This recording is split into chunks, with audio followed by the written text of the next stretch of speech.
আছো? আশা করছি ভালো আছো। তো এখন আমি বসে গেছি রান্নায়, আর রান্না আমাদের মধ্যে কি হচ্ছে সেটাও তোমাদের সঙ্গে সবই শেয়ার করছি, এটাও শেয়ার করব। তো আমাদের রান্না আজকে হচ্ছে পুঁই শাক দিয়ে, আলু দিয়ে, ডাল দিয়ে, কচু দিয়ে, আর এদিকে উচ্ছে দিয়ে আলু দিয়ে চচ্চড়ি চাপিয়ে দিয়েছি। তো চলো বন্ধুরা, রান্না বান্না কমপ্লিট করে আবারও তোমাদের। তো বন্ধুরা, আমার রান্না বান্না কমপ্লিট হয়ে গেছে, আর এদিকে দেখতেই পাচ্ছেন কমপ্লিট করে দিয়ে আমি তোমাদের সামনে এলাম। তো চলো, আবারও কলে পানি চলে এসেছে, তো কলে পানি ফানি ভরে দিয়ে একেবারে ফ্রেশ হয়ে আবার তোমাদের সামনে আসছি।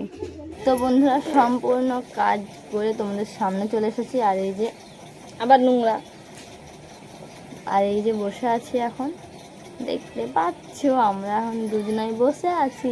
তুমি কিছু বলবে? হ্যাঁ, কি বলবে? তো চলো বন্ধুরা, সন্ধে হয়ে গেল। তো আর রোশনির দিকে প্রচুর কান ছিল, কি বলবো, আর গরমও দিয়েছিল প্রচুর। তো চলো, আজকের মতো আমার ভিডিও আমি এখানে শেষ করলাম। সকলে ভালো থাকবে, সুস্থ থাকবে, দেখা হবে আবার নতুন কোনো ভিডিও নিয়ে।